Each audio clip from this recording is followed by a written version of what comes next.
Back దేశవ్యాప్తంగా కాంగ్రెస్ అగ్రనేత రాహుల్ గాంధీ దొంగ ఓట్లపై ఒకవైపు పోరాటం చేస్తున్నారు. ఇదే సమయంలో బీజేపీ హైదరాబాద్ పాత బస్తీలో సార్వత్రిక ఎన్నికల సమయంలో ఓటింగ్ అవకతవకల వ్యవహారాన్ని తెరపైకి తెచ్చింది. హైదరాబాద్ నుంచి బీజేపీ అభ్యర్థిగా ఎన్నికల బరిలో దిగిన మాధవీలత అప్పట్లో పోలింగ్ అక్రమాలు జరిగాయంటూ పెను పోరాటం చేశారు. పాత బస్తీ అడ్డాగా ఎంఐఎం దొంగ ఓట్లు వేస్తోందంటూ నిరసనకు దిగి ఓవైసీ పార్టీ తీరును ఎక్కడికక్కడ ఎండగట్టారు. రాహుల్ ఈసీపై యుద్ధం ప్రకటించిన వేళ ఇప్పుడు మళ్లీ ఇదే అంశాన్ని బీజేపీ తెరపైకి తేవడం చర్చనీయాంశంగా మారింది. రైట్ సార్, ఒక పక్క రాహుల్ గాంధీ దేశవ్యాప్తంగా ఓట్ల చోరీ జరిగింది అంటూ విస్తృతంగా ప్రజల్లోకి తీసుకెళ్లేటటువంటి ప్రయత్నం చేస్తున్నారు, పోరాటం కూడా చేస్తున్నారు. మరోవైపు హైదరాబాద్, మన తెలంగాణలోని హైదరాబాద్ విషయానికి వస్తే మాధవీలత గతంలో కూడా పోరాటం చేశారు. ఇప్పుడు మళ్ళీ తన పోరాటాన్ని విస్తృతంగా తెర మీదకు తీసుకొస్తున్నటువంటి సిచ్యువేషన్ ఏమనుకోవచ్చు సార్ దీని గురించి?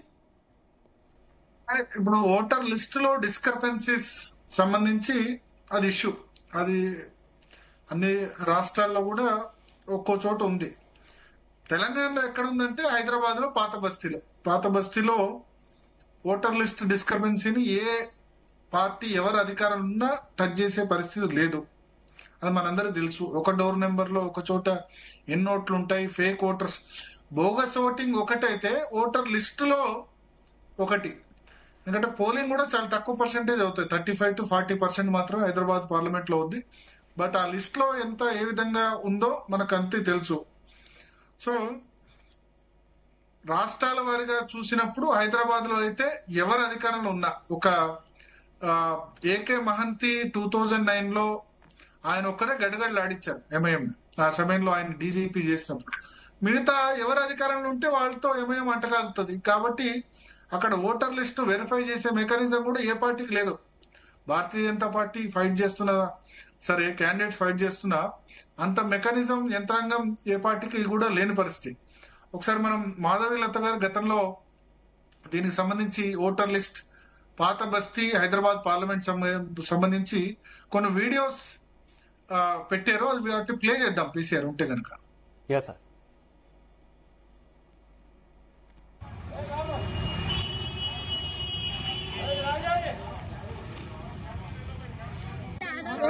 వేరుంది అక్కడ, మీ ఆధార్ నంబర్ నాది లేదు, వేరే మీ పేరు మీద వేరే ఆధార్ నంబర్ ఏం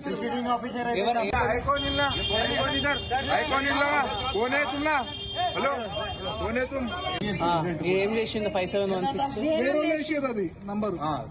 మీ పేరు చెప్పండి. ఇది ప్రభుత్వం చేస్తున్న తప్పు, అందరూ సహకరిస్తున్నారు. పీఓ నుంచి అందరు సహకరిస్తున్నారు. ఇక్కడ మాత్రం కాదు, ప్రతి జాగాలో జరుగుతుంది అన్యాయం. చెప్పండి ఏదో అంటే ఏదో ఒకటి చూపించండి. ప్రతి వాళ్ళకు ప్యాకేజ్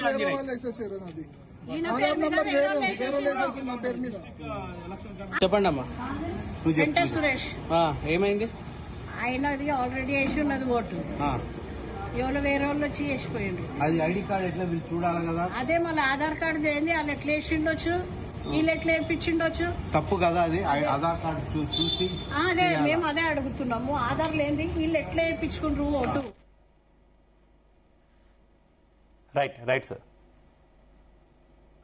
శివ, మాధవీలత గారు మనతో పాటు హైదరాబాద్ పార్లమెంట్ బీజేపీ అభ్యర్థి కూడా ప్రస్తుతం లైవ్ లో ఉన్నారు. మాధవీలత గారు, జీతాలు న్యూస్ కోసం సమయం కేటాయించిన ధన్యవాదాలు.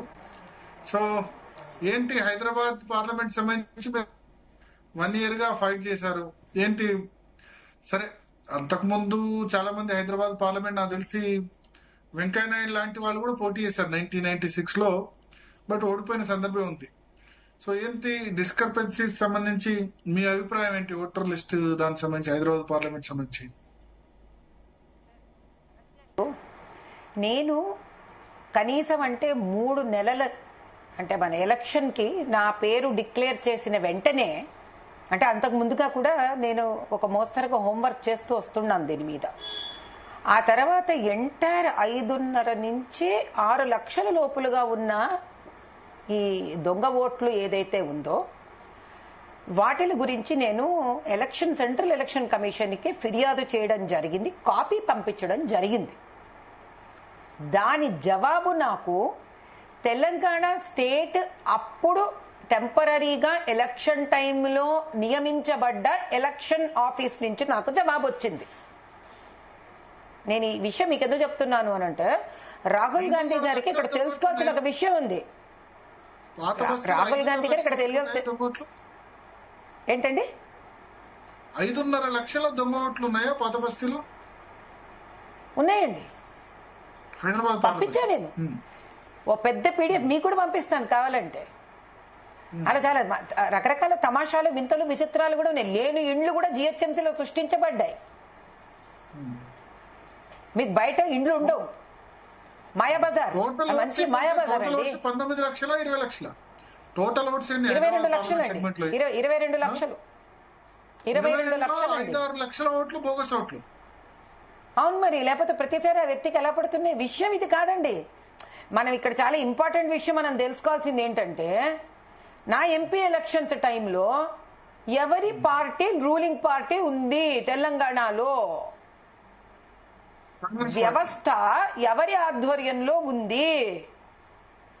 మీకు సెంటర్ లో కూర్చున్నా కూడా ఎలక్షన్ కమిషన్ వాళ్ళు వచ్చి ఇక్కడ వర్క్ చేయరు కదా. State infrastructure for a very temporary period, ఒక తాత్కాలికమైన సమయానికే కదా అండర్ ఎలక్షన్ కమిషన్ వెళుతుంది. బట్ అంటే యాంగిల్ అర్థం చేసుకోవాలి, ఇక్కడ యాంగిల్ అర్థం చేసుకోవాలి మీరు.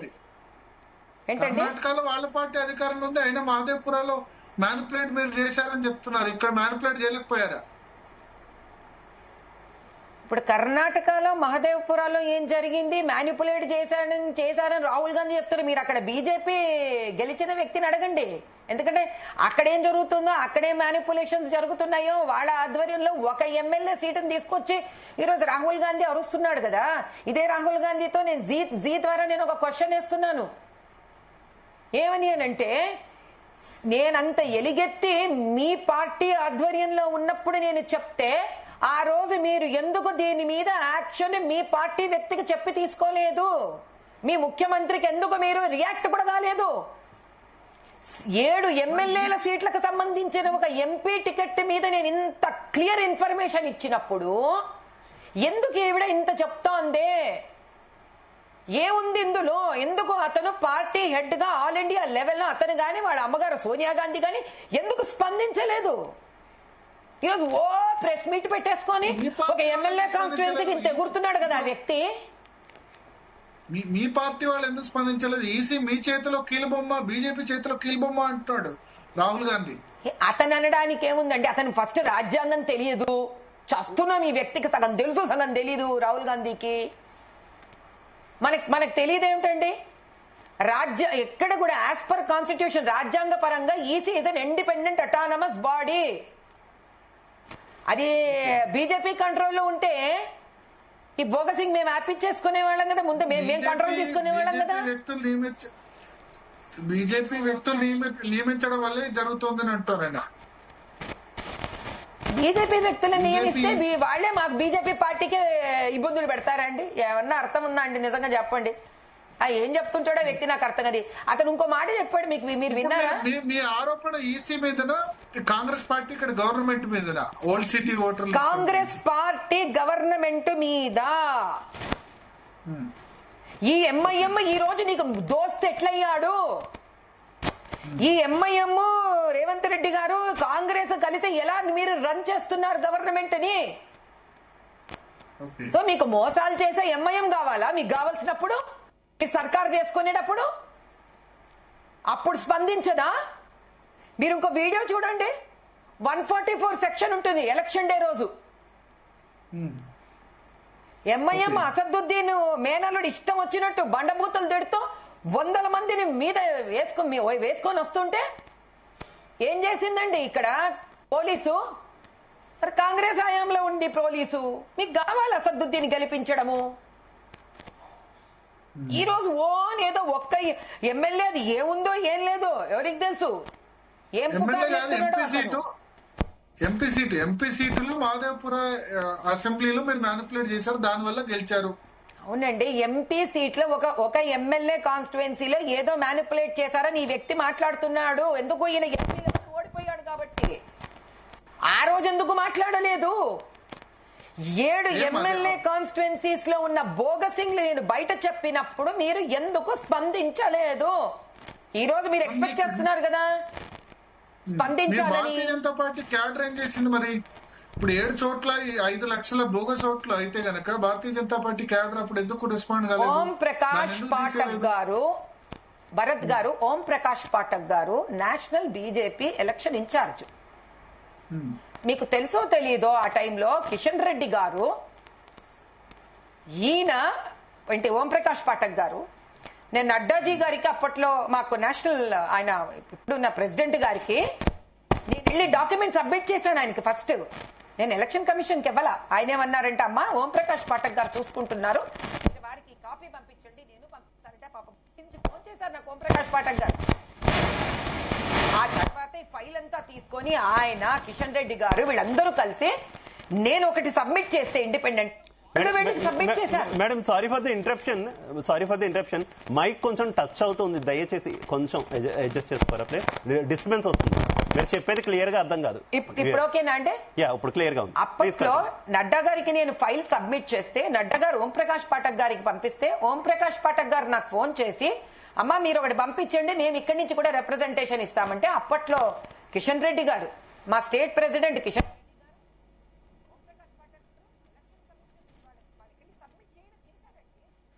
చేసింది. అంతేగాని ఎట్టగాని ఈయన పెట్టినట్టు ప్రెస్ మీట్లు పెట్టి అరిచి క్లియర్ గా ఓపెన్ గా చెప్తాను. నువ్వు ఇప్పుడు ఏదో ఈ 2024 ఎలక్షన్స్ ఈ రోజు నిద్ర మేలుకుంటున్నాడు నెమ్మదిగా రాహుల్ గాంధీ. ఎందుకని బిఫోర్ ఎలక్షన్స్ మాట్లాడాను నేను, when Congress government was ruling Telangana state. ఎక్కడ పోయినావా నువ్వు ఆ రోజు? నేను హిందీలో కూడా మాట్లాడతాను కదా, రాహుల్ గాంధీకి అర్థమవుతుంది కదా, నేషనల్ ఇన్ఫర్మేషన్ ఇస్తుంటారు కదా అతనికి. ఇక్కడ రేవంత్ రెడ్డి గారు ఎందుకు వినిపించలేదు, అక్కడ రాహుల్ గాంధీ గారికి ఎందుకు వినిపించలేదు? అటువంటి అమ్మాయి ఎంత పొత్తెట్లా పెట్టుకున్నారు మీరు. అంటే వాళ్ళకి ఏం కావాలో వాళ్ళకి అది కరెక్ట్. ఆ రోజు వాళ్ళకి ఎంఐఎం కావాలి. ఇంకో మాట అడుగుతానండి, ఒక్క విషయం నేను అడుగుతా. ఈ కాంగ్రెస్ మోదీ సర్కార్ బీజేపీ రాకముందు 65 ఏళ్లు పాలించారు. మరి 65 ఏళ్లలో వీళ్ళు ఎవ్వరు ఎప్పుడు బోగసింగ్ గురించి మాట్లాడలేదే? భరత్ గారు మీరు నిజంగా చెప్పండి ధర్మంగా, నేను మాట్లాడినంత డీటెయిల్డ్ గా బోగస్ ఓట్ల గురించి పోయిన సంవత్సరం అంతవరకు ఏ రోజైనా కాంగ్రెస్ మాట్లాడిందా? నేను మాట్లాడిన లైన్స్ మీద రాహుల్ గాంధీ మాట్లాడుతున్నాడు. రైట్ సార్ మనం కంటిన్యూ చేద్దాం. ఈలోగా మాధవీలత గారి చిన్న డిస్టర్బెన్స్ ఉంది సార్. అయితే ఇప్పుడు మాధవీలత గారు చెప్పింది కనుక మనం చూసుకుంటే ఆమె క్లియర్ గా చెప్తున్నారు, ఇప్పుడు ఆరోపణలు చేస్తున్నారు, ఇప్పుడు ఆరోపణలు గుప్పిస్తున్నారు. మరి నాకు అప్పుడు అన్యాయం జరిగింది, అప్పుడు మీ పార్టీకి సంబంధించినటువంటి ప్రభుత్వమే రాష్ట్రంలో ఉంది కదా, అప్పుడు ఎందుకు నోరెత్తలేదు అన్నది స్ట్రైట్ క్వశ్చన్ ఆమె అడుగుతున్నారు. ఏమనుకోవాలి సార్? ఇక్కడ ఒకటి, ఓటర్ లిస్ట్ లో డిస్క్రిపెన్సీస్ లేవా అంటే ఉన్నాయి డెఫినెట్ గా. అయితే రాజకీయ పార్టీలకు మెకానిజం ఉంటుందా ఉండదా అన్నదే ఇక్కడ సమస్య. ఇప్పుడు ఓల్డ్ సిటీ ఉందండి పాత బస్తీలో వేరే ఏ పొలిటికల్ పార్టీ కూడా ఎంటర్ కాలేదు ఎంఐఎం కాకుండా. భారతీయ జనతా పార్టీ ఒకప్పుడు గట్టిగానే ఉండేది, బట్ దానికి కూడా ఒకప్పుడు ఏంది, ఓల్డ్ సిటీలో 60% హిందూస్ ఉండేవాళ్ళు, 40% ముస్లిమ్స్ ఉండేవాళ్ళు. ఇప్పుడు హిందూ మైగ్రేషన్ జరుగుతుంది, ఇప్పుడు రివర్స్ అయింది, ముస్లిమ్స్ 60% అయ్యారు, హిందూస్ 40% అయ్యారు. సో బూత్ లెవెల్లో అక్కడ ఎంఐఎం ఏది చెప్తే అది రాజ్యం. ఎందుకంటే ఎవరు అధికారంలో ఉంటే వాళ్ళతో ఎంఐఎం అంటకాగుతుంది. కొన్ని ఎక్సెప్షన్స్ ఉన్నాయి, చంద్రబాబు నాయుడు హయాంలో కొంచెం గట్టిగా ఉన్నారు, బట్ రాజశేఖర రెడ్డి హయాం నుంచి 2004లో రాజశేఖర రెడ్డి అధికారంలోకి వచ్చినప్పటి నుంచి లాస్ట్ ఒక కిరణ్ కుమార్ రెడ్డి కొంత ఇబ్బంది పెట్టారు 1-2 years లో, ఎంఐఎంతో గట్టిగా ఆయన వ్యవహరించారు. కానీ డీలిమిటేషన్ పూర్తిగా ఎంఐఎం ఫేవర్ లో జరిగింది. మీరు ఎగ్జాంపుల్ చెప్తాను, ఇప్పుడు చార్మినార్, యాకత్పుర, చంద్రనాయనగుట్ట, నాంపల్లి ఎంఐఎం కు 7 కాన్స్టిట్యున్సీస్ ఆటోమేటిక్ గా రాసి ఆల్మోస్ట్ ఇచ్చేసినట్టే చేశారు. ఖచ్చితంగా 7 సీట్లు గెలిచే విధంగా రాజశేఖర రెడ్డి ఆ విధంగా డీలిమిటేషన్ ఆ సందర్భంలో ఫేవర్ గా చేశారు. డీలిమిటేషన్ కమిషన్ ఏర్పడ్డప్పుడు, ఎందుకంటే కేంద్రంలో రాష్ట్రంలో అప్పుడు కాంగ్రెస్ పార్టీ అధికారంలో ఉన్నప్పుడు మీరు ఎగ్జాంపుల్ చూడండి, షేర్లింగంపల్లిలో 8 లక్షల ఓటర్లు ఉంటారు, కానీ చార్మినార్, చంద్రాయనగుట్ట, యాకత్పుర, కార్వాన్ లో చాలా తక్కువ ఓటర్లు ఉంటారు. 2,50,000 ఒక అసెంబ్లీ చేసేసారు. ఓకే సార్, మాధవీలత గారు రెడీ ఉన్నారు, ఒకసారి కంటిన్యూ చేద్దాం. మాధవీలత గారు రైట్ రైట్ సార్ మళ్ళీ ఇంకొక ముఖ్యమైనటువంటి క్వశ్చన్ చూసుకుంటే సార్, మాధవీలత గారు చేస్తున్నటువంటి ఆరోపణలు నేరుగా క్వశ్చన్స్ అన్ని కూడా రాహుల్ గాంధీకి ఆమె అడుగుతున్నటువంటి పరిస్థితి. అయితే ఇక్కడ బీజేపీ నేతలు అంటే రాహుల్ గాంధీ చేస్తున్నటువంటి ఆరోపణలకు సంబంధించి బీజేపీ నేతలు అంతా కూడా చెప్తున్నారు. ఇందాక మనం జీవీఎల్ గారితో మాట్లాడినప్పుడు కూడా వ్యవస్థలు ఉన్నాయి కదా, కోర్టుకు వెళ్ళొచ్చు కదా, ఈ తరహా వ్యాఖ్యలు చేస్తున్నారు. అంటే మాధవీలత గారు కూడా ఈ పోరాటాన్ని న్యాయస్థానాల వరకు తీసుకెళ్లే అవకాశం ఉందనుకోవచ్చా? సో ఇప్పుడు ఏంటంటే రాజకీయ పార్టీలకు యంత్రాంగం ఉండాలి. ఈ ఓటర్ లిస్టు యాడ్ చేయడం లేకపోతే డిలీట్ చేయడం అన్నది యంత్రాంగం లేదు.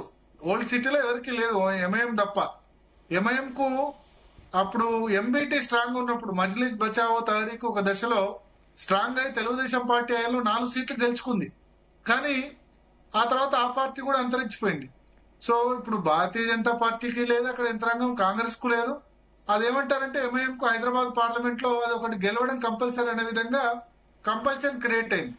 ఓటర్ లిస్ట్ సంబంధించి డిస్క్రిపెన్సీస్ ఇప్పుడు మీరు బెంగళూరు సెంట్రల్ ఉందనుకోండి, బెంగళూరు సెంట్రల్ లో కాంగ్రెస్ బీజేపీ 2 పార్టీలకు కూడా యంత్రాంగం ఉంది.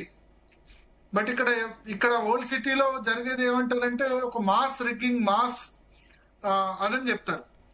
సో దాన్ని చెక్ చేసే యంత్రాంగం ఏది లేదు కదా. ఈవెన్ కాంగ్రెస్ పార్టీకి ఉన్నారా అక్కడ క్యాడర్, భారతీయ జనతా పార్టీకి ఉన్నారా, టీఆర్ఎస్ కు ఉన్నారా? టీఆర్ఎస్ అధికారంలో ఉంటే 10 సంవత్సరాలు ఎంఐఎంకి ఇచ్చేసింది. మళ్ళీ ఇప్పుడు రేవంత్ రెడ్డి ముఖ్యమంత్రి అయితే ఖచ్చితంగా ఎవరైనా సరే టీఆర్ఎస్ అయినా కాంగ్రెస్ అయినా వాళ్ళు ఎంఐఎంతో ఫ్రెండ్లీగా ఉండక తప్పదు.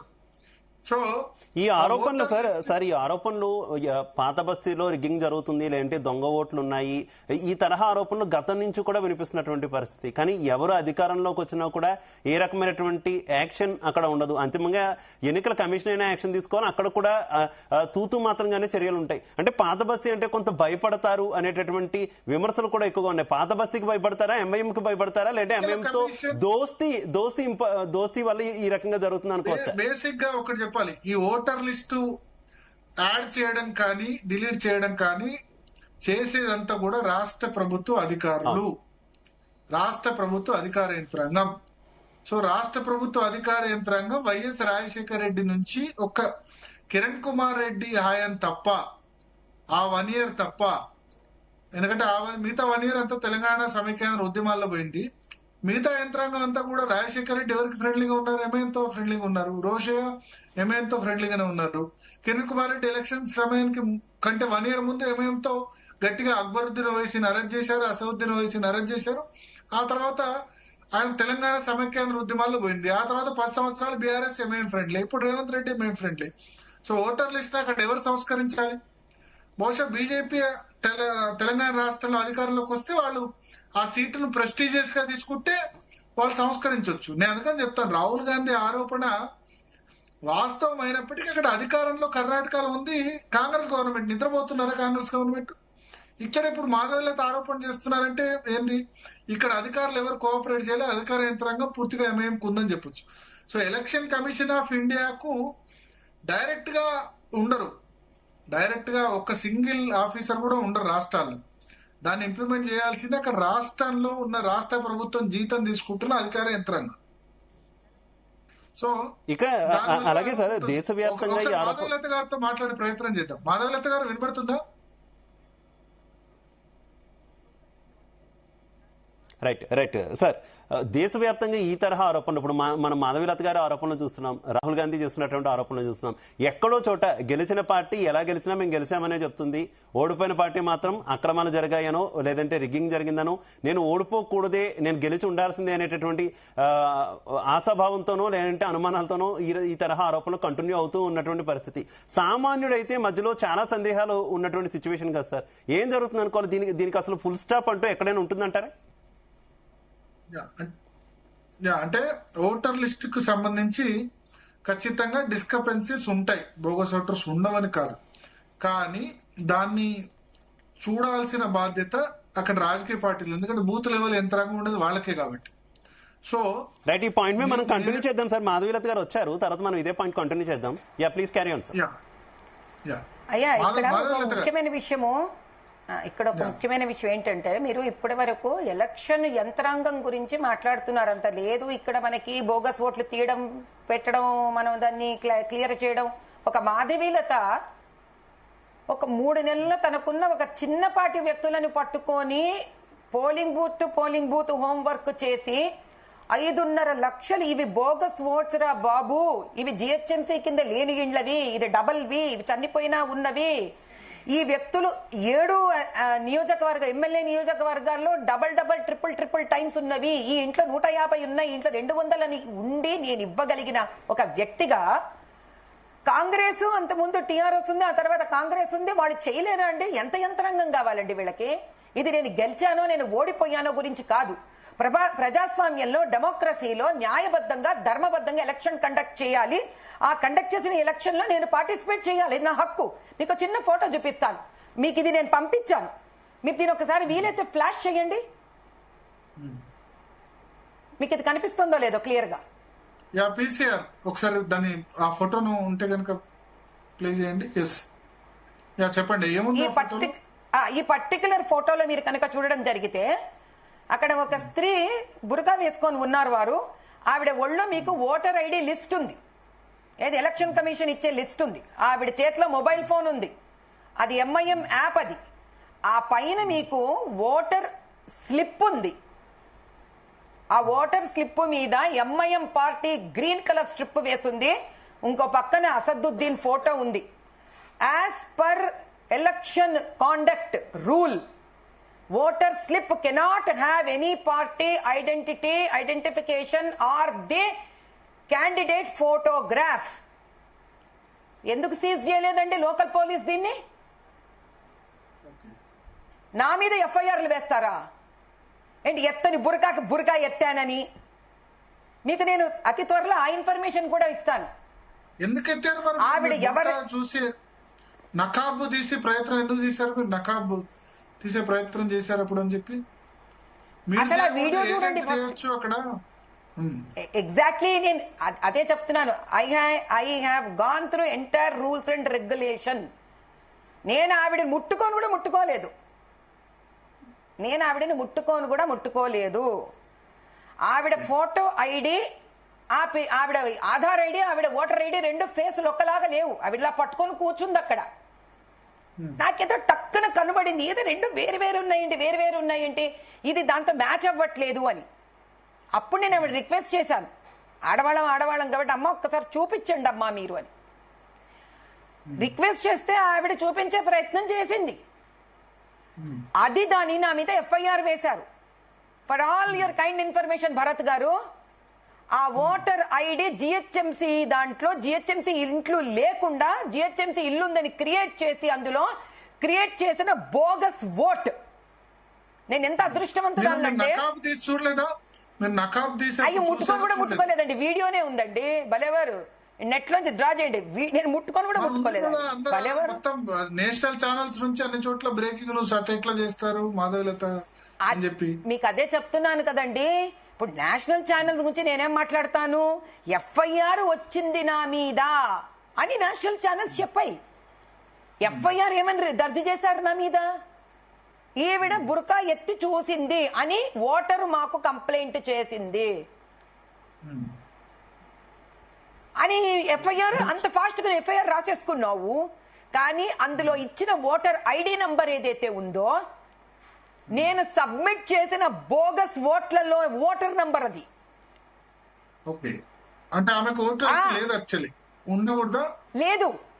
లేదు అండర్ లేని ఇళ్ళు సృష్టించిన జిహెచ్ఎంసీ కింద ఉన్న ఓట్ అది.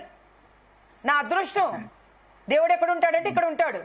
ఏ ఎఫ్ఐఆర్ బుక్ చేశారో నా మీద, అది దొంగ ఓటు. అది వాళ్ళకి తెలియదుగా. ఆ ఎంఐఎం అధినేత చెప్పుంటాడు ముందు ఎఫ్ఐఆర్ బుక్ చేయి మీద అని. ఎందుకంటే ఏం భయమో, ముస్లింస్ కూడా వచ్చినా కోట్లేసేస్తారేమోనని. వాళ్ళ సెంటిమెంట్ ని హిట్ చేయాలి కాబట్టి ఇప్పుడు మన బురకా వాళ్ళు ఎత్తి చూస్తే మీకు బోగస్ ఓట్లన్నీ బయటపడతాయి. అంతెందుకు రక్షాపురంలో మీరు ఎట్లా కౌంట్ చేశారు? 6 లక్షల దొంగ ఓట్లు ఉన్నాయి హైదరాబాద్ పార్లమెంట్ లో. మీరు ఎట్లా ఫైండ్ అవుట్ చేశారు? లెక్క ఎట్లా చెప్పగలుగుతున్నారు?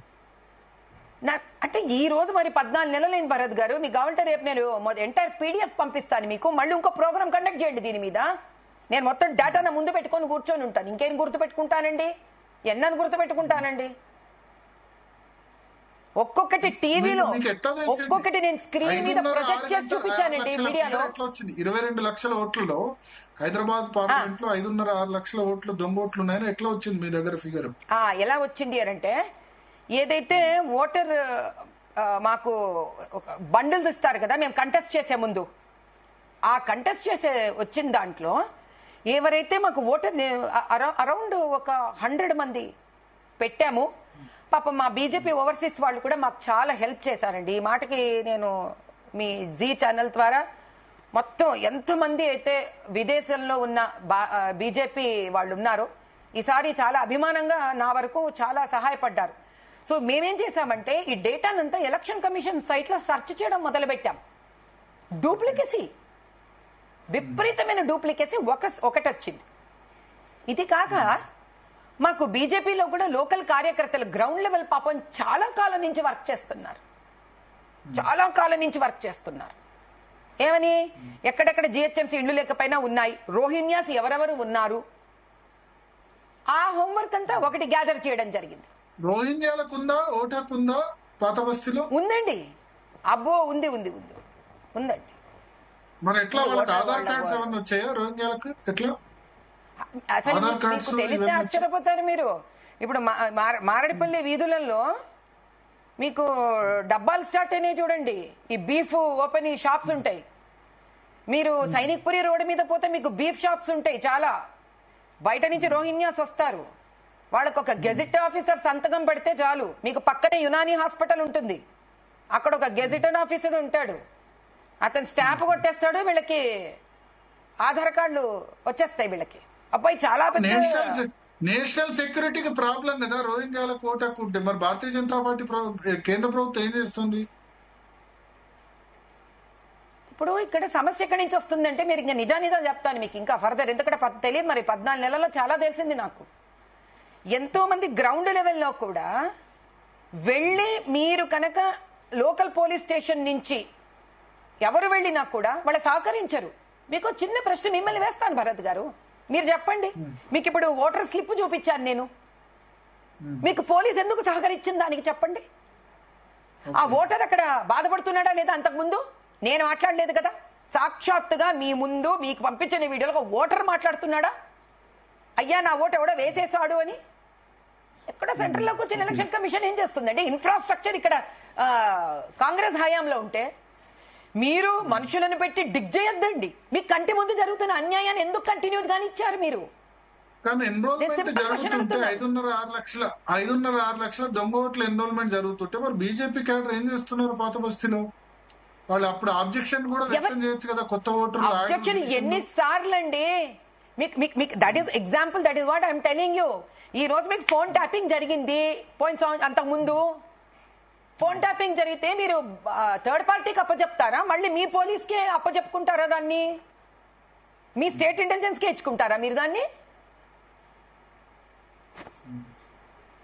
మనకి భారత రాజ్యాంగంలో ఒక స్టేట్ లిస్టు, ఒక సెంట్రల్ లిస్టు అని ఉంటుందండి. రెండు స్టేట్ లిస్ట్ లో వచ్చేవి స్టేట్ లిస్ట్ లో వస్తాయి. దాన్ని నేషనల్ సెక్యూరిటీ ఇప్పుడు మీరు చెప్పినట్టు రోహింగ్యాస్ అంటే నేషనల్ సెక్యూరిటీ భారతదేశ హోంశాఖ పరిధిలోకి వస్తుంది. ఎన్ఐఏకి అప్పగించవచ్చు ఈ విధంగా ఉంటే గనక మీరు చెప్తున్నట్టుంటే. ఎక్కడెక్కడ ఎంతెంత మందిని వాళ్ళు ఏం సర్చ్ చేసి ఏం వాళ్ళు చేసే కార్యక్రమాలు వాళ్ళు చేస్తున్నాయండి. ప్రతిదీ మన సెంట్రల్ గవర్నమెంట్ అంటే స్టేట్ గవర్నమెంట్ లేదు కదా, నాకు అర్థం కాక. ఇప్పుడు బీహార్ లో ఎస్ఐఆర్ చేస్తున్నారు, స్పెషల్ ఇంటెన్సివ్ రివిజన్. మరి పాత బస్తీలో చేయమని మీరు డిమాండ్ చేయొచ్చు కదా ఈసీని. కరెక్టేనండి. ఇప్పుడు నేను ఎంత డిమాండ్ చెయ్యాలో, కొత్తగా వచ్చిన ఒక రాజకీయ నాయకురాలిగా ఎంత డిమాండ్ చేయాలో నేను ఈసీని డిమాండ్ చేశాను. కానీ ఒక రకంగా I was only first person from old city to present so much, అంత విశదీకరంగా అంత ఇన్ఫర్మేషన్ ఇవ్వడం జరగడం. సరే, ఎలక్షన్ కమిషన్ కి ఈ రోజు 14 నెలల తర్వాత నాకు అర్థమయ్యేది ఏంటంటే, అంత ఎగ్జాస్టివ్ గా అంటే అంత విపరీతంగా ఉన్న ఒక ఇన్ఫర్మేషన్ ని ఆ కొద్దిపాటి 1-2 నెలల సమయంలో ఏమీ చెయ్యడం వీలు పడదు. ఇది వాస్తవం. కానీ ఏది వీలు పడుతుంది? ఎలక్షన్ జరిగే రోజు నీ ముందే నీకు ఒక ఓటర్ వచ్చి నీతో బాధపడుతుంటే ఏమీ స్పందించని పోలీసు మీ చేతుల్లో ఉన్నారు. అది చేయలేరా? ఓటర్ స్లిప్ మీద ఏ పార్టీ సింబల్ ఉండకూడదు, you can disqualify that party. అది చేయలేరా? 144 సెక్షన్ ప్రకారం. ఇప్పుడు మీరు చేస్తున్న ఆరోపణలు, రాహుల్ గాంధీ చేస్తున్న ఆరోపణలు ఒకలాగానే ఉన్నాయి. రాహుల్ గాంధీ ఓటర్ లిస్ట్ లో తప్పు పడుతున్నారు, మీరు కూడా ఓటర్ లిస్ట్ లో తప్పు పడుతున్నారు. అయ్యా రాహుల్ గాంధీ గారు ఎలక్షన్ జరిగేటప్పుడు మాట్లాడలేదు ఏమి. హాయిగా సంవత్సరం అయిపోయాక ఈరోజు కూర్చొని నింపాదిగా మాట్లాడుతున్నాడు. నేను అలా మాట్లాడలేదు భరత్ గారు. ఎలక్షన్ జరిగే రోజు, ఎలక్షన్ కి ముందు, ఆ రోజు ఎలక్షన్ జరిగేది నేను ఎలా పరిగెత్తానండి? తెలీదా మీకెవరికి? బతిమలాడాను అక్కడ పోలీసులని. నేను ఆవిడ పోలీసు వాళ్ళని బతిమలాడాను అక్కడ. వాళ్ళు ఎలా నిమ్మకు నీరెత్తినట్టు నిలబడ్డారు అక్కడే. మీరు చూపించిన వీడియోలో పక్కన పోలీసు ఉన్నాడు. ఆయన ఆ పాపం ఆ ఓటర్లు బాధపడుతూనే ఉన్నారు. మీరు నకాబ్ తీసి చూసారన్న కేసు ఉందా? ఇంకా కొట్టేశారా? ఇంకా ఉందండి. నా రాంబాణం ఒకటే కొట్టేశారు, ఇది కొట్టేలే. ఇంకా రామబాణం కేసు కొట్టేశారు. ఓకే, అదొక్కటే సో కొట్టేశారు. ఇప్పుడు మీరు హైదరాబాద్ పార్లమెంట్ సంబంధించి మీరు ప్రయత్నం చేశారు కానీ సక్సీడ్ కాలేకపోయారు. Bogus voters elimination. సో ఎట్లా మరి ఇప్పుడు బోగస్ ఓటర్ ఎలిమినేషన్ భరత్ గారు, నా ఉద్దేశంలో బోగస్ ఓట్ ఎలిమినేషన్ అనేది ఒక ఎత్తైతే, ఎలక్షన్ జరిగే రోజు ఏం చేస్తున్నారు? ఎలక్షన్ జరుగుతున్న రోజు ఏం చేస్తున్నారు? మీకు తెలుసా? ఆయన ఇన్ని మాట్లాడుతున్నాడు. కాంగ్రెస్ హయాంలో నా ఎలక్షన్ జరుగుతున్న మే 17వ తారీఖున అనక్షర్ బి అని కొత్త తెచ్చుకొని కూర్చున్నారు పోలింగ్ ఆఫీసర్స్. అక్కడ లిటరలీ బతుకున్న వ్యక్తిని చచ్చిపోయినట్టు డిక్లేర్ చేశారు. మీకు కనుక వీలైతే you pull out all my media reels. Polling officers లో బీజేపీకి సపోర్ట్ చేసే వాళ్ళు ఉంటారు, ఎంఐకి సపోర్ట్ చేసే వాళ్ళు ఉంటారు, అందరూ ఉంటారు. ఒకటే పార్టీకి చాలా పొరపాటు పడ్డారండి మీరు. అయితే భరత్ గారు మీకు చాలా విషయాలు తెలియవు గ్రౌండ్ మీద. నాకు తెలియని ఎమ్మెల్యే ఎంపీ కాన్స్టిట్యూన్స్ గురించి నేను మాట్లాడానండి. పాత బస్తీలో 7 ఎమ్మెల్యే నియోజకవర్గాలలో ఒక ఎంపీ నియోజకవర్గమైన పాత బస్తీ హైదరాబాదులో ఎవ్వరూ పోలింగ్ ఆఫీసర్స్ బీజేపీకి సపోర్ట్ చేయరు. ఫస్ట్ పాయింట్, బీజేపీకి ఎందుకు, ఎంఐఎంకి ఎందుకు, కాంగ్రెస్ కి ఎందుకు, ఎవరికైనా ఎందుకు సపోర్ట్ చేయాలండి? మీ పని మీరు చేసుకుంటూ వెళ్ళాలి. ఏ పార్టీకి ఎందుకు సపోర్ట్ చేయాలి? నేను అనేది అక్కడ హిందూ వాళ్ళ ఎవరికి పడదా? పోలింగ్ స్టాఫ్ గా పడదా? హిందూస్ ముస్లిం ఇద్దరు డ్యూటీ చచ్చడి భయం. నన్నే ముట్టడిచ్చారు కదండి. మీరు చూసారా మొగల్పురా చౌరస్తాలో? అటువంటి ఒక ఓటరు, ఒక పోలింగ్ ఆఫీసరు ఇంటికి వెళ్ళొద్దా అండి? వాళ్ళకి పెళ్ళాం పిల్లలు ఉండరా? అక్కడికి ధైర్యంగా ఓటర్లు ఎంతమంది బయటకు వచ్చారో చూసారా? మిమ్మల్ని అడ్డగించిన విజువల్ మా దగ్గర ఉంటది. పీసీఆర్ ఒకవేళ ఉంటే అది ప్లే చేయండి. ఆ విజువల్ మాధవలత గారు ఎలక్షన్ రోజు మే 13 అనుకుంటా, మే 13 కదా. మరి ఆ వ్యక్తిని ఈ రోజు దాకా అరెస్ట్ చేయలేదండి. ఈ రోజు దాకా అరెస్ట్ చేయలేదు ఆ వ్యక్తిని. చూసుకోండి మీరు. అసదుద్దీన్ మేనల్లుడు. ఓకే. సో ఇప్పుడు రాహుల్ గాంధీ వ్యాఖ్యల సందర్భంగా మీరు ఇది కూడా పెడుతున్నారు. మరి పాత బస్తీలో కూడా మీ కాంగ్రెస్ గవర్నమెంట్ ఇట్లా జరిగింది, దాన్ని ముందు సరి చేయండి అని చెప్తున్నారా రాహుల్ గాంధీకి? ఆయనతో అంతే ఒకటే మాట అంటున్నా. ఎందుకు ఊరికి ఎలక్షన్ కమిషన్ గురించి సంవత్సరం తర్వాత మాట్లాడుతున్నావయ్యా? నీ గవర్నమెంట్ ఎలక్షన్ జరిగే రోజే ఇంత భయంకరంగా ప్రవర్తిస్తే, దుర్మానుషంగా ఇంత ప్రవర్తిస్తే, నేను ఎలిగెత్తి బాధపడి చెప్పుకుంటూ ఉంటే ఆ రోజు నీకు వినిపించలే. మన చెవులో సీసం పోసుకున్నాడేమో పెద్ద ఆయన. సంవత్సరం అయిన తర్వాత ఈరోజు ప్రెస్ మీట్ పెట్టి ఏదో మాట్లాడుతున్నాడు. ఎందుకని? బాయ్. అంటే ఇప్పుడు ఒకటి, ఆ బోగస్ ఓటింగ్ ఇవన్నీ లేకపోతే మీరు గెలిచేవాళ్ళ? బోగస్ ఓటర్స్ లేకపోతే గెలిచేవాళ్ళ? మీరు ఇందాకో చక్కటి మాట మాట్లాడారండి. ఓడిపోయిన వాడు అయ్యో నాకు ఛాన్స్ వస్తే గెలిచేవాడిని అనుకుంటాడు, గెలిచేవాడు అంతా కరెక్ట్ ఉంది కాబట్టి నేను గెలిచాను అనుకుంటాడు అని. గెలుపో ఓటమో నాకు తెలియదు, కానీ ఒక ధర్మబద్ధమైన ఎలక్షన్ జరిగిందని ఒక తృప్తి ఉండేదండి నాకు. నువ్వు నా ఓట్లు డిలీట్ చేసి, హిందువుల ఓట్లు డిలీట్ చేసి నువ్వు నన్ను ఎలక్షన్లకు దింపితే, పోనీ దింపారు, అక్కడికి నేను పోరాడాను. ఎంత మినిట్ వరకు నేను ధర్మం కోసం పోరాడాను. ఇట్ ఈస్ ది జిహెచ్ఎంసీ అండి which has to check. Rakshapuram, Yakutpura, Santosh Nagar police station పరిధిలో ఒక కార్పొరేటర్ ఇంట్లో ఎట్లా పోలింగ్ బూత్ ఉంటుంది చెప్పండి. ఇంట్లో పోలింగ్ బూత్ పెట్టారా? ముస్లిం ఎంఐఎం కార్పొరేటర్ ఇంట్లో పోలింగ్ బూత్ అండి. That was my last thing in the day that I have done. నన్ను పోలీసులు వచ్చి ఏం బెదిరించారు తెలుసా? మీరు ఇక్కడి నుంచి వెళ్ళకపోతే వీళ్ళ మాబ్ వచ్చి చంపేస్తుంది మిమ్మల్ని బెదిరించారు. నేను అక్కడికి చస్తా కానీ కదలనని చెప్పాను అక్కడి నుంచి. చివరికి నా శ్రేయోభిలాషులు అందరూ వచ్చి ఇది వద్దు. పోలింగ్ బూత్ ఎంఐఎం కార్పొరేటర్ ఇంట్లో అది కూడా పంపించానండి నేను కంప్లైంట్ లో. స్టేట్ అప్పుడు మన తెలంగాణలో ఎలక్షన్ కమిషన్ గారికి ఆయనకి నేను ఫిజికల్ గా సబ్మిట్ చేశాను. పోలింగ్ జరిగే రోజు కాకుండా ముందే ఎందుకు చెప్పలేదు? ముందే చెప్పానండి భలేవారు. అది కూడా సబ్మిట్ చేశాను నేను ఎలక్షన్ కమిషన్ కి. ఏంటి హైదరాబాద్ లో పోలీస్ కంప్లైంట్ ఇచ్చానండి. జిహెచ్ఎంసీ కంప్లైంట్ లాడ్జ్ చేశానండి. 2 నెలల తర్వాత మళ్ళీ కాంగ్రెస్ కింద పనిచేయాలి కదండి వీళ్ళందరూ. కాలేజీలో పెడతారు కానీ ఎంఐఎం కార్పొరేట్ ఇంటి ఎట్లా పెట్టారు? మీకు ఓపెన్ గా ఇస్తున్నాను కదండి. ఆ బూత్ వివరాలు కూడా ఉన్నాయి. మళ్ళీ దాని దగ్గర కూడా వీడియో ఉంది. అది బూత్ పెట్టడం ఒకటే కాదండి, 9ంటికి రాత్రి లోపల రిగ్గింగ్ జరుగుతోంది. Booth capture and rigging.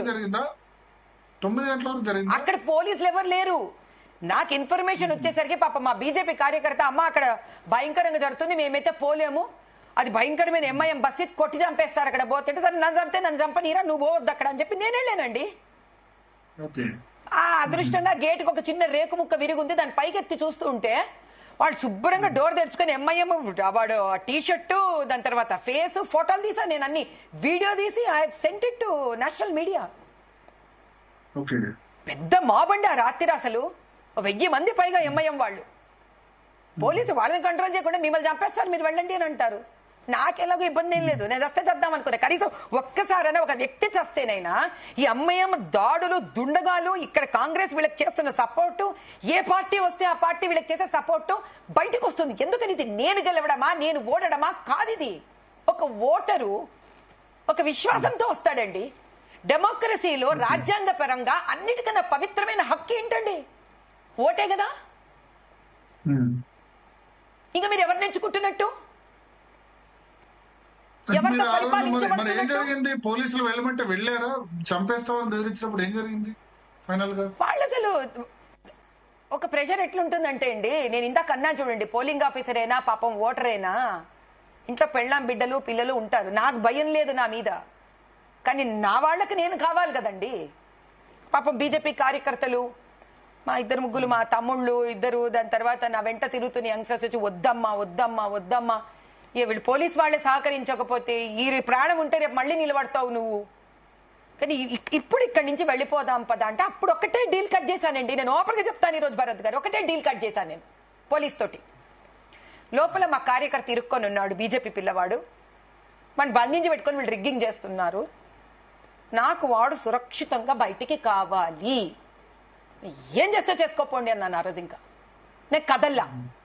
వాడిని ఏంటో వెనక డోర్, అసలు ఆ ఇంటికి విచిత్రమైన వెనక నుంచి తప్పించుకోవచ్చు. ఆ ఇంటికి ఆ వెనక నుంచి ఏదో ఇండ్లు వెనక దూకి ఆ పక్క సందులో నుంచి వచ్చి వాడు నాకు మొహం చూపించాడు. అమ్మా నేను వచ్చేసానమ్మా, నన్ను వదిలేశారు. అప్పుడు పోలీస్ స్టేషన్ లో కంప్లైంట్ ఇచ్చానండి.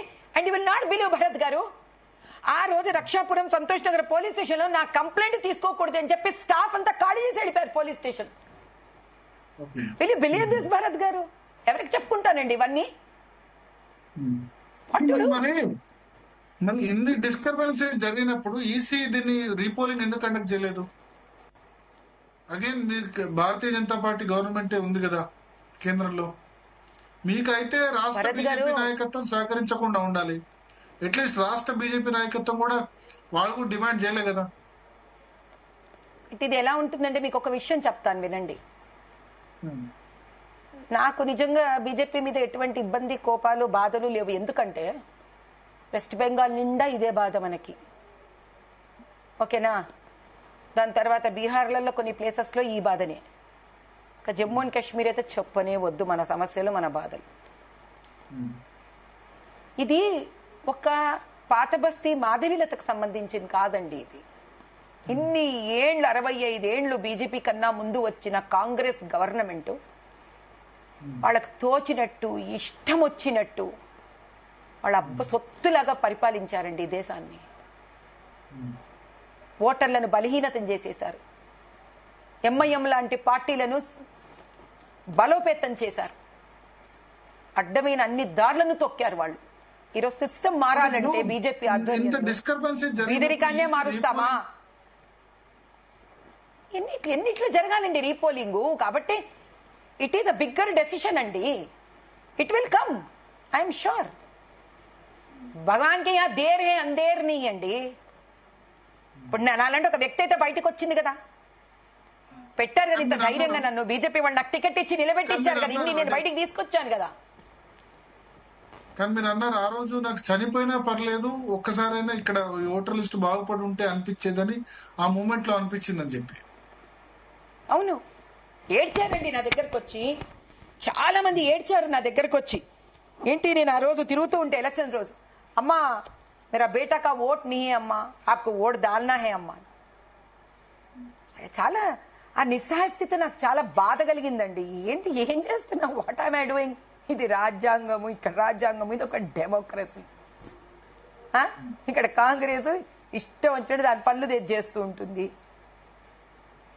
For the first time Bharat గారు, తెలంగాణ ఎంత అసురక్షితంగా అంటే ఎంత అన్సెక్యూర్డ్గా, సురక్షితం లేదు ఇక్కడ తెలంగాణకి. నిజం చెప్తున్నానండి. ఆడుకుంటున్నారు ఓటర్లతోటి, ప్రజలతోటి. మేల్కోవాలండి, ప్రజలు మేల్కోవాలి. ఒక్కసారనే వీళ్లకు న్యాయం జరగాలి. రాజ్యాంగ పరంగా వీళ్ళకి న్యాయం జరగాలి. నిజమైన డెమోక్రటిక్ న్యాయం జరగాలి వీళ్ళకి. ఇది మాధవీలత గురించో ఎలక్షన్ గురించో నా గెలుపో నా ఓటమికి ఏమాత్రం సంబంధం లేదు భరత్ గారు. 144 సెక్షన్ ఇయ్యరా అండి? అదే చౌరస్తా ఎక్కడైతే నన్ను అంతమంది మాబ్ గ్యాదరింగ్ చేశారో ఎంఐఎం వాళ్ళు, వాడు అమ్మనా బూతులు తిట్టాడండి నన్ను ఆ రోజు. మీకు దానికి ఎఫ్ఐఆర్ ఉండదా అండి? చూద్దాం, ఆ విజువల్ కూడా ఉంటే పీసీఆర్ ఒకసారి ప్లే చేయండి. క్లియర్ గా బూతులు వినిపిస్తున్నాయి చూడండి ఆ వ్యక్తి మాట్లాడేవి. ఓకే, సో ఎట్లా మరి ఇప్పుడు బీహార్ లో ఎస్ఐఆర్ జరిగినట్టు ఇక్కడ హైదరాబాద్ లో కూడా జరగాలని మీ డిమాండా? దాని ఎట్లా మరి మీ జాతీయ నాయకత్వం తలుచుకుంటే అయిపోద్ది. ఎన్నికల కమిషన్ మీ చేతిలో ఉందని రాహుల్ గాంధీ ఆరోపిస్తున్నారు. చిన్న పని కదా హైదరాబాద్ లో. చాలా ఉన్నాయని చెప్తుంటాడండి. నేను మీకు ఇందాకే చెప్పాను, రాహుల్ గాంధీ అసలు ఫస్ట్ కాన్స్టిట్యూషన్ తెలుసుకోడు, ఇష్టం వచ్చినట్టు మాట్లాడతాడు. ఏముందండి, అమెరికాలో ఇక్కడ civil services, America gate exam రెండు కలుపుతాడు. ఏం మాట్లాడతామండి ఆ వ్యక్తితోటి? ఏం మాట్లాడతాం చెప్పండి? ఒకటి ఉంది, ఎంఐఎం బీజేపీ మ్యాచ్ ఫిక్సింగ్ అంటారు కదా. ఎక్కడ బీజేపీని గెలిపివ్వాలంటే బీహార్ లో పోయి పోటీ చేస్తారు. ఆర్జేడీని ఓడించాలంటే ఎంఐఎం, సమాజ్వాదీ పార్టీని ఉత్తరప్రదేశ్ ఓడించాలంటే ఎంఐఎం వస్తుంది. ముస్లిం ఓట్ డివైడ్ చేయడానికి ఉపయోగపడుతుంది అని చెప్పి. ఇది నాచిన జాన్ని ఆంగం తేడా అని అత్తగారు తిట్టినందుకు అత్తగొడు కోడలు నవ్వినందుకు అంట. ఏమన్నా అర్థం ఉందా అండి? ఎంఐఎం ఇష్టము, అసదుద్దీన్ ఇష్టము, ఎక్కడ కావాలంటే అక్కడ పోయి పోటీ చేసుకుంటాడు. ఎక్కడ పోయి పోటీ చేసినా మా బాధే అంటే అట్లుంటే నిజంగా అలా ఉంటే నన్ను ఎందుకు పెడతారండి? నన్నెందుకు అసదుద్దీన్కి ఎదురుగా పోటీకి నన్ను ఎందుకు దింపుతారండి? నేను ఏమైనా లెక్క చేస్తున్నానా? చూడండి, ఉన్నది ఉన్నట్టు బయట చెప్తున్నా. వాళ్ళిద్దరి మధ్యలో ఫ్రెండ్షిప్ ఉంటే ఊరుకుంటారా ఎవరైనా? నేను ఇంత ఇష్టం వచ్చినట్టు చెప్తుంటే, నిజాలన్నీ బయట చెప్తుంటే. రాహుల్ గాంధీ చాలా సార్లు ఆరోపించాడు కదా ఎంఐఎం వీళ్ళంతా ఫ్రెండ్లీ అని చెప్పి బీజేపీని. అంటే ఇక్కడ వాళ్ళ ఫ్రెండ్షిప్ రాహుల్ గాంధీ కనిపించట్లేదా? కొత్తగా ఇప్పుడు వచ్చింది కేసీఆర్ రాహుల్ గాంధీకి తర్వాత కాంగ్రెస్ అధికారంలోకి వచ్చిన తర్వాత వచ్చింది. కానీ అప్పటి వరకు 10 సంవత్సరాలు అయితే కాంగ్రెస్ కు వ్యతిరేకంగానే మాట్లాడాడు కదా ఓవైసీ. మనకి ఓవైసీ గురించి తెలియదు ఏముందండి? టీఆర్ఎస్ వస్తే టీఆర్ఎస్ కు మాట్లాడతాడు, కాంగ్రెస్ వస్తే కాంగ్రెస్ కు మాట్లాడతాడు. మరి మీకు మహారాష్ట్రలో కూటమిలో వాళ్ళు ఇష్టం వచ్చాడు కలిసే ఉన్నారు కదండి. వాళ్ళే కాంగ్రెస్ కి ఒక పద్ధతి ఏ రోజైనా ఉండడం చూసారా మీరు? మహారాష్ట్రలో ఇండివిజువల్ గా పోటీ చేసింది. మహారాష్ట్రలో వీళ్ళ కూటమిలో ఏం లేదు. ఏమైనా సీట్లు వచ్చింటే అప్పుడు తెలిసిండే లోపల వీళ్ళు కలిసి పని చేస్తారో చేయరోనని.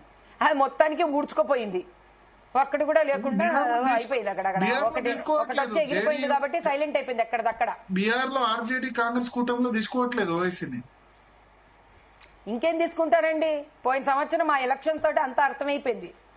ఇది వస్తే ఉన్నది కాస్త పాడైపోతుంది వ్యవహారం అని. ఎవరు తీసుకోరు. ఓపెన్ గా ఒకటే చెప్తున్నాను భరత్ గారు. ఇప్పుడు 5-6 లక్షల బోగస్ ఓట్లు ఉన్నాయన్నారు. ఇంకా 3.5 సంవత్సరాల ఎలక్షన్ ఉంది. ఇప్పటి నుంచి జాగ్రత్త పడి వాటన్నింటినీ తీసేయించేందుకు ప్రయత్నం చేయొచ్చు కదా. కోర్టులో ఫైట్ చేయొచ్చు, కోర్టులో కేసు ఫైల్ చేయొచ్చు. ఇక్కడ ఓటర్ లిస్ట్ అవకతవకలు. ఇప్పుడు రాహుల్ గాంధీ 80 మంది అన్నారు. మీరు కూడా వేశారా? హైకోర్టులో నేను అసదుద్దీన్ మీద ఎలక్షన్ పిటిషన్ వేశాను. 1 year అయింది నాకు. సో ఇట్ టేక్స్ టైం అండి. కోర్టు కూడా ఎన్ని ఉంటాయి వ్యవహారాలు కదా. నేను అన్ని పద్ధతులుగా అట్లా ఉన్నాయా? పాత బస్తీలు కూడా ఉన్నాయా ఒకటే డోర్ నెంబర్ మీద ఓట్లు? భలేవారు కావాల్సిన ఉన్నాయి మీకు. మీరు భరత్ గారు మీకు ఆప్షన్స్ ఇస్తానండి. మీరు ర్యాండమ్ గా అంటే సంబంధం లేకుండా ఎట్నుంచన్నా ఒకటి వేయండి. ఇది ఉందా మాధవి గారు అని అడగండి, అది ఉంటుంది అక్కడ. మైనర్ ఓటు ఉందండి. ప్రాక్టికల్ గా చూపించాను నేను. ప్రాక్టికల్ గా ఇదే రక్షాపురంలో నేను వెళ్ళి స్పాట్ లో 3 సార్లు కొట్టింది అక్కడికి ఆ పిల్ల ఓటు. అప్పటికి మైనర్ అమ్మాయి. ఆ అమ్మాయిని తీసుకొని పేరెంట్స్ ని పిలిచి కస్టడీలో పెట్టకుండా పంపించేశారు ఆ అమ్మాయిని. పోలీస్ స్టేషన్కి వెళ్ళి ఎలా పంపిస్తారు అంటే నో ఆన్సర్. ఎన్ని సంవత్సరాల అమ్మాయికి ఓటు? 14 ఏళ్ల అమ్మాయి 3 సార్లు ఓటేసింది. పోయి ఓటేయడం రావడం, పోవడం, ఓటేయడం రావడం, పోవడం, ఓటేయడం రావడం. 3 సార్లు ఓటేసింది. 3 సార్లు ఓటేసింది. మా వాళ్ళు అక్కడ బీజేపీ వాళ్ళు ఇమీడియట్ గా లోకల్ గా ఉన్న కార్యకర్తలు వెళ్ళి గొడవ చేస్తే పాప అక్కడ లేడీ పోలింగ్ ఆఫీసర్, ఎందుకు అందరు అనడానికి లేదు, ఆవిడ ధైర్యం చేసి లేదు ఇంక ఇది వర్కౌట్ అవ్వట్లేదు అని అప్పచెప్తే వెంటనే నేను ఆ పోలింగ్ బూత్కి వెళ్ళి పోలింగ్ బూత్ నుంచి పోలీస్ స్టేషన్కి వెళ్ళా.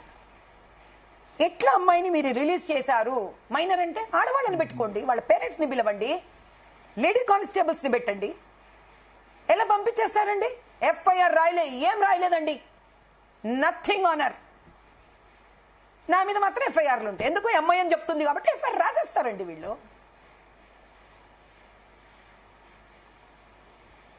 ఎట్లా మరి ఇంకా 3.5 సంవత్సరాలు ఉంది, ఫైట్ చేస్తారా దీని మీద?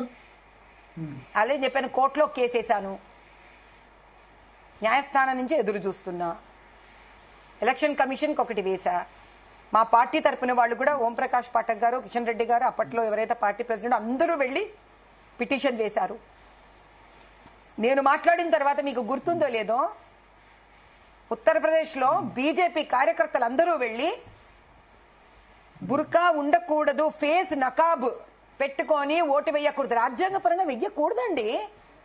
అరే మీ ఓటర్ ఐడికి మీరు ఫోటో తీసుకుంటారు, ఎలక్షన్ దానికి ఫోటో తీయించుకుంటారు, అక్కడ చూపించే ముఖము ఇక్కడ ఎందుకు చూపించారండి వీళ్ళు? వాళ్ళు చూపిస్తారండి. I tell you openly Bharat గారు, అసలు మనము ఆడవాళ్ళని అనకూడదు, తప్పు.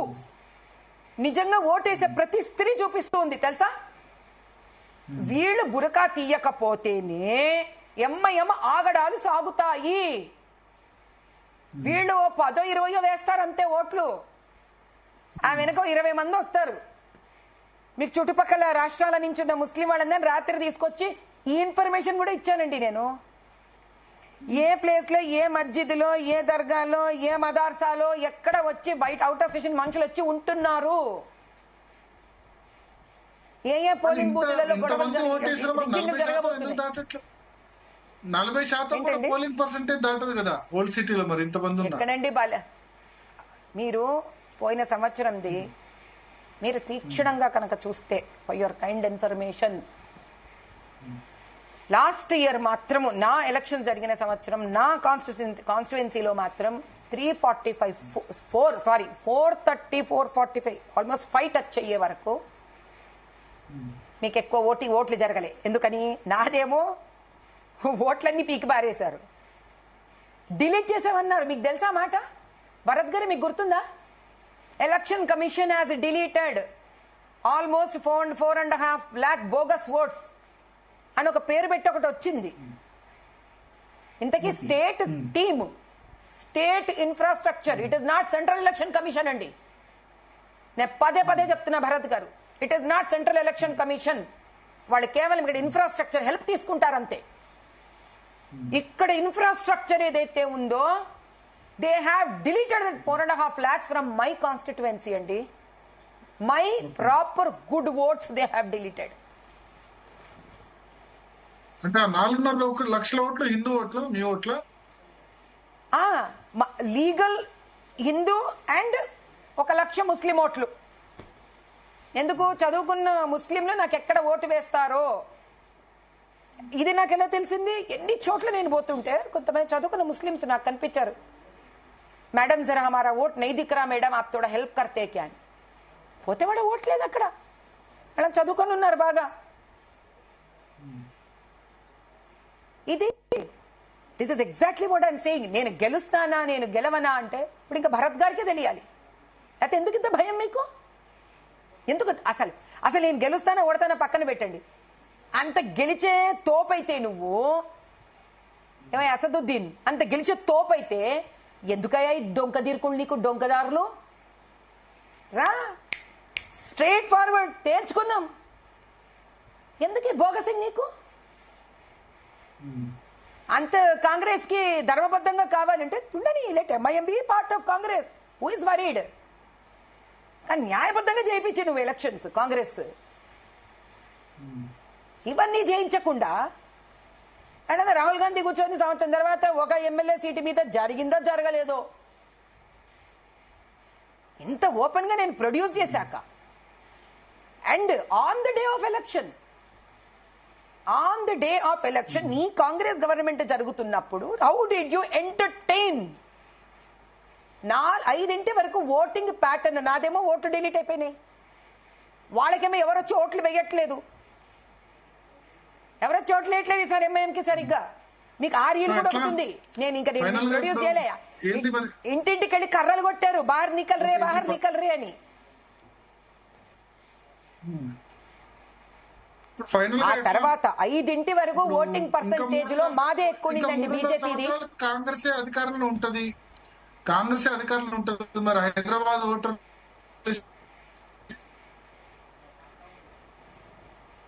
భరత్ గారు 3.5 సంవత్సరంలో నాకు ఇక్కడ హైకోర్టు మీద ఒక నమ్మకం ఉందండి.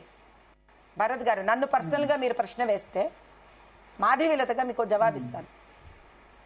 ఒకటి, నాకు న్యాయస్థానం మీద నమ్మకం ఉంది. ఇక్కడ న్యాయస్థానము ఒకటి ఫైల్ చేశాను, నాకు న్యాయం చేకూరుతుంది, నాకు ఆ నమ్మకం ఉంది. 2, ఎలక్షన్ కమిషన్ కి మేమందరము కూడా స్టేట్ లెవెల్లో సెంట్రల్ లెవెల్లో పిటిషన్స్ పెట్టాం.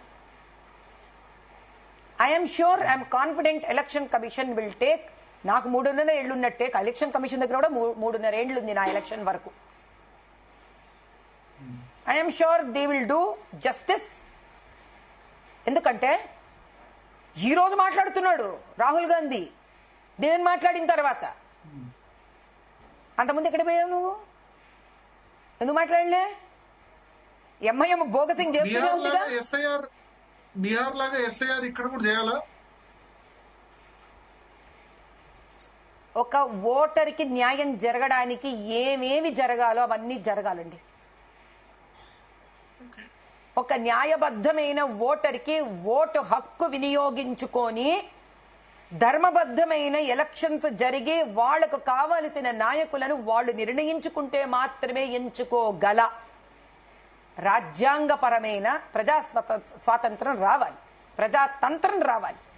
దానికి మీరు ఎన్ని పేర్లన్నా పెట్టుకోండి, కావాలంటే ఇంకో 10 యాడ్ చేసుకోండి, నాకు దాంతో సంబంధం లేదు.